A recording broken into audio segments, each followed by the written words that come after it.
आइए आपको लिए चलते हैं डॉक्टर साहबा की तरफ। जी उन्होंने लेके जाओ जिन्होंने जरूरत है, सारे ना लेके जाओ। यार मौसम गर्मा आ चुका है, मेरा ख्याल है अब हम सबको जरूरत है डॉक्टर साहबा से बात करने की। चलो ठीक है फिर करते हैं।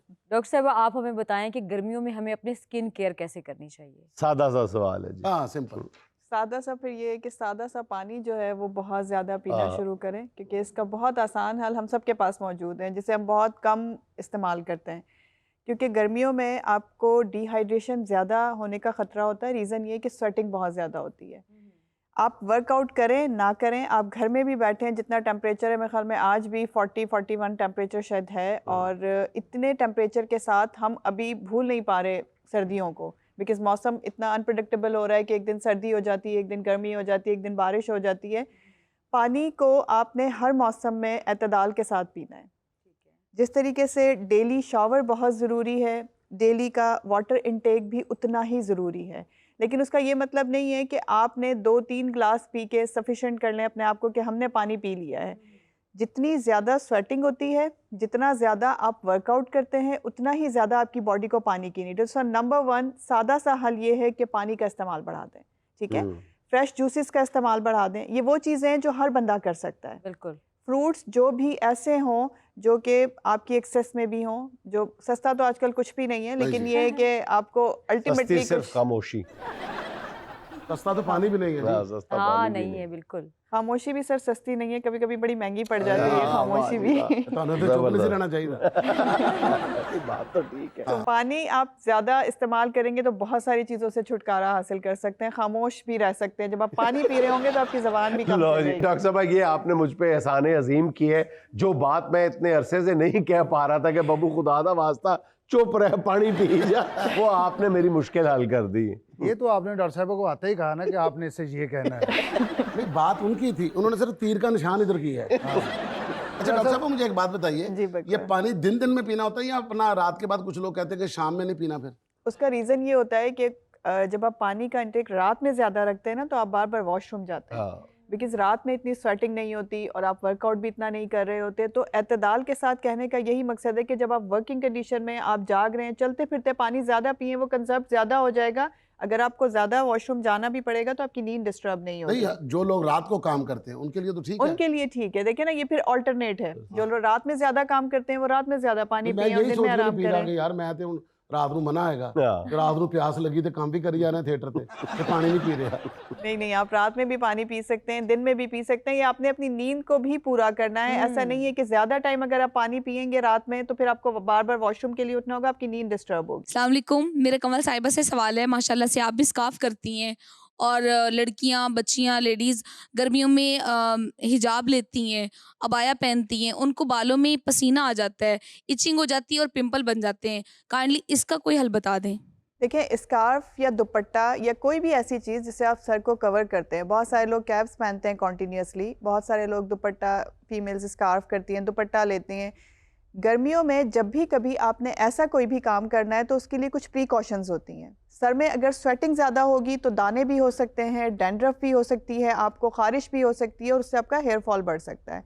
तो आपने एहतियात ये करनी है कि डेली बेसिस पे आप शावर लेंगे। डेली बेसिस पर पे शावर लेने वाले बंदे को कम से कम स्वेटिंग होती है। जब कम से कम स्वेटिंग होगी तो आपके बालों में वो काम काफ़ी हद तक जो ख़तरा है वो कम हो जाएगा, एज़ कम्पेयर उन लोगों के जो लोग डेली शावर नहीं लेते हैं।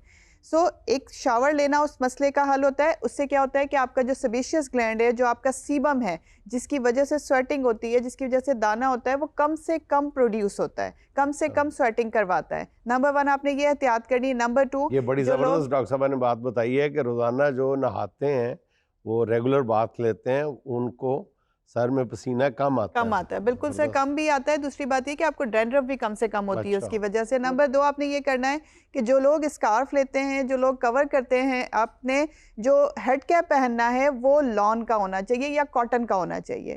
वो आपने रेशमी स्ट्रक्चर का नहीं पहनना। उसके लिए उससे क्या होगा कि आपका जो फेस है वो भी प्रोटेक्ट रहेगा एक्नी से और आपके जो बाल हैं वो भी महफूज रहेंगे। ऐसा नहीं है कि डबल कवर करने से डेफिनेटली सवाल फौरन जहन में सर ये आ जाता है कि आपने डबल कवर किया है तो ज़्यादा स्वेटिंग होगी। जब आप कॉटन या लॉन का इस्तेमाल करेंगे, कोई भी हेड कैप या जो भी आपने सर को कवर करने के लिए यूज़ किया हुआ है और आपने डेली शावर लिया हुआ है, आप शावर लेके बालों को सुखा के इस्तेमाल कर रहे हैं, तो आपके बाल काफ़ी हद तक प्रोटेक्ट रहेंगे। एक और चीज़ भी मैं बता देती हूँ, हर घर में एलोवेरा आजकल मौजूद है बड़े इजीली। एलोवेरा गर्मियों में आप इस्तेमाल कर सकते हैं। अगर आपके घर में है तो थोड़ा सा उसे अपनी एल्बो पे लगा के चेक कर लें कि उससे एलर्जी तो नहीं है, क्योंकि हर एक को एलोवेरा प्योरली सूट नहीं करता, इसीलिए हम मेडिकेटेड एलोवेरा बताते हैं।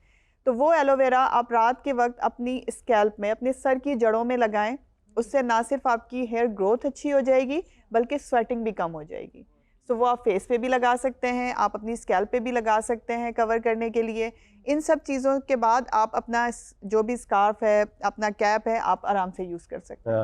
एलोवेरा पहले तो घर पे लगाए ना, फिर उसके बाद सर पे लगाए। हर घर में वैसे मेरा ख्याल है कि बाज़ बुनियादी आजकल चीज़ें जो है। हैं वो ज़रूर लगाई जानी चाहिए, जैसे धनिया, पुदीना, एलोवेरा। और यहाँ पानी बहुत अच्छा है, लाइक कंपैरेटिवली मैंने देखा है पंजाब का, लाहौर का पानी सिंध के मुकाबले में बहुत अच्छा है। लाइक हमारे अगर सिंध में हमारा जो लॉन है या घर है वहाँ पे ये चीज़ें नहीं नहीं लग होती, सकती। एलोवेरा भी नहीं है, धनिया भी नहीं है, पुदीना भी नहीं है, बट यहाँ है। खैर है, तुम बड़े गुस्से में खड़े हो, फुलकारे मार रहे हो। ਸਰ ਜੀ ਕੀ ਦੱਸਾਂ, ਸਾਲ ਪਹਿਲੇ ਮੇਰੇ ਨਾ ਚਾਚੇ ਦੇ ਮੁੰਡੇ ਦੇ ਦਿਨ ਪਏ ਸੀਗੇ ਹੂੰ। ਤੇ ਬਿਆਦਰੀ ਨੇ ਮੈਨੂੰ ਕਿਹਾ ਕਿ ਤੂੰ ਵਿਆਹ ਤੇ ਕੀ ਕਰੂੰਗਾ। ਮੈਂ ਕਿਹਾ ਨੱਚਣ ਟੱਪਣ ਵਾਸਤੇ ਮੈਂ ਬੰਦੇ ਸੱਦ ਲੂੰਗਾ। ਅੱਛਾ। ਉਹ ਸਰ ਜੀ ਉਹ ਦਿਨ ਕਰੀਬ ਆ ਗਿਆ। ਵਿੱਕੀ ਸਾਹਿਬ ਨੂੰ ਲੈ ਕੇ ਜਾਣਾ ਸੀਗਾ ਨੱਚਣ ਵਾਸਤੇ ਤੇ ਬੱਬੂ ਸਾਹਿਬ ਨੇ ਉੱਥੇ ਕਵਾਲੀ ਗਾਉਣੀ ਸੀ। नचन गाने वाले लगने तेनों मनु ऐसा अजीब आदमी है। खुशी सेलिब्रेट जो खुशी सेलिब्रेट है, चाचे का पुत्र है साढ़े का, ਇਹਦੇ ਆਪਣੇ ਰਿਸ਼ਤੇਦਾਰ ਸ਼ਹੀਦ ਹੋ गए सारे। लग रहे नहीं वो आपने यार तुम्हारा नाम गूंजता है, तुम्हारा मौसीकी में और उसका रक्स। बहुत अच्छा किड्डा ਤੁਸੀਂ ਕਿਹੜੀਆਂ ਨਜ਼ਰਾਂ ਨੇ ਦੇਖੇ ਜਿਵੇਂ ਇੱਧਰ ਮੇਗਾ ਬੈਠੀ। ਸਰ ਜੀ ਮੇਰੇ ਵੱਲ ਤਵੱਜੋ ਕਰੋ ਨਾ, ਮੈਂ ਕਿੱਥੇ ਫਸ ਗਿਆ। क्या हुआ है? ਸਰ ਜੀ ਰਾਣਾ ਸਾਹਿਬ 10 ਲੱਖ ਰੁਪਇਆ ਕਵਾਲੀ ਦਾ ਮੰਗਦੇ ਪਏ ਆ, ਵਿੱਕੀ ਸਾਹਿਬ 15 ਲੱਖ ਰੁਪਇਆ ਮੰਗਦੇ ਪਏ ਆ। वो प्रोफेशनल है दोनों, वो पैसे तो लेंगे ना। ਸਰ ਜੀ ਮੇਰੇ ਚਾਚੇ ਦੇ ਮੁੰਡੇ ਦੇ ਵਿਆਹ ਦਾ ਟੋਟਲ ਖਰਚਾ 1.5 ਲੱਖ ਰੁਪਇਆ। तुम्हें क्या लोड है इतने प्रोफेशनल बंदों को बुलाने की है? किसी मुकाम से फनकार को बुलाओ। ਤੇ ਭੈਣ ਤੁਸੀਂ ਕਿਹੜਾ ਹਰ ਹਫਤੇ ਇੰਡੀਆ ਗਏ ਹੁੰਦੇ ਹੋ। आजकल तो बेटा चाहत फतेह अली खान 8 लाख रुपया ले रहे हैं। और यार चलो मैं दोनों से पर्सनल रिक्वेस्ट कर दूंगा कि वो बगैर कोई पैसा लिए तुम्हारे चाचे की शादी में चले जाए, ठीक है? ਉਹ ਸਰ ਜੀ ਅਗਲੀ ਵੀ ਤਾਂ ਸੁਣ ਲਓ। ਚਾਚਾ ਮੇਰਾ ਕਹਿ ਰਿਹਾ ਜਿਹੜੇ ਨੱਚਣ ਗਾਉਣ ਵਾਲੇ ਆਉਣਗੇ ਉਹ ਸਲਾਮੀ ਕਿੰਨੀ ਪਾ ਕੇ ਜਾਣਗੇ। ਚੱਲ ਕੰਮ ਕਰ ਉਧਰ ਆਪਣੇ ਚਾਚੇ ਕੋਲੋਂ ਇੱਥੇ ਨਾ ਮਾਰ ਪਵਾ ਲਈ ਮੇਰੇ ਚੱਲ चल चल निकल ਜਾਂ ਕੈਂਸਲ ਕਰਵਾਣੇ। पूरी शादी में चाचे का सिर्फ बेटा ही है। ਮੈਨੂੰ ਇਹ ਨਹੀਂ ਪਤਾ ਮੈਂ ਆਪਣੇ ਵਿਆਹ ਦੇ ਨੱਚਣ ਦੇ ਪੈਸੇ ਲਏ ਸਨ। ਕਿੱਡਾ ਤੁਸੀਂ ਕਿਹੜੀਆਂ ਨਜ਼ਰਾਂ ਨੇ ਦੇਖੇ ਜਿਵੇਂ ਇੱਧਰ ਮੇਗਾ ਬੈਠੀ। ਸਰ ਜੀ ਮੇਰੇ ਵੱਲ ਤਵੱਜੋ ਕਰੋ ਨਾ, ਮੈਂ ਕਿੱਥੇ ਫਸ ਗਿਆ। क्या हुआ है? ਸਰ ਜੀ ਰਾਣਾ ਸਾਹਿਬ 10 ਲੱਖ ਰੁਪਇਆ ਕਵਾਲੀ ਦਾ ਮੰਗਦੇ ਪਏ ਆ, ਵਿੱਕੀ ਸਾਹਿਬ 15 ਲੱਖ ਰੁਪਇਆ ਮੰਗਦੇ ਪਏ ਆ। वो प्रोफेशनल है दोनों, वो पैसे तो लेंगे ना। ਸਰ ਜੀ ਮੇਰੇ ਚਾਚੇ ਦੇ ਮੁੰਡੇ ਦੇ ਵਿਆਹ ਦਾ ਟੋਟਲ ਖਰਚਾ 1.5 ਲੱਖ ਰੁਪਇਆ। तुम्हें क्या लोड है इतने प्रोफेशनल बंदों को बुलाने की है? किसी मुकाम से फनकार को बुलाओ। ਤੇ ਭੈਣ ਤੁਸੀਂ ਕਿਹੜਾ ਹਰ ਹਫਤੇ ਇੰਡੀਆ ਗਏ ਹੁੰਦੇ ਹੋ। आजकल तो बेटा चाहत फतेह अली खान 8 लाख रुपया ले रहे हैं। और यार चलो मैं दोनों से पर्सनल रिक्वेस्ट कर दूंगा कि वो बगैर कोई पैसा लिए तुम्हारे चाचे की शादी में चले जाए, ठीक है? ਉਹ ਸਰ ਜੀ ਅਗਲੀ ਵੀ ਤਾਂ ਸੁਣ ਲਓ। ਚਾਚਾ ਮੇਰਾ ਕਹਿ ਰਿਹਾ ਜਿਹੜੇ ਨੱਚਣ ਗਾਉਣ ਵਾਲੇ ਆਉਣਗੇ ਉਹ ਸਲਾਮੀ ਕਿੰਨੀ ਪਾ ਕੇ ਜਾਣਗੇ। ਚੱਲ ਕੰਮ ਕਰ ਉਧਰ ਆਪਣੇ ਚਾਚੇ ਕੋਲੋਂ ਇੱਥੇ ਨਾ ਮਾਰ ਪਵਾ ਲਈ ਮੇਰੇ ਚੱਲ चल चल निकल ਜਾਂ ਕੈਂਸਲ ਕਰਵਾਣੇ। पूरी शादी में चाचे का सिर्फ बेटा ही है। ਮੈਨੂੰ ਇਹ ਨਹੀਂ ਪਤਾ ਮੈਂ ਆਪਣੇ ਵਿਆਹ ਦੇ ਨੱਚਣ ਦੇ ਪੈਸੇ ਲਏ ਸਨ।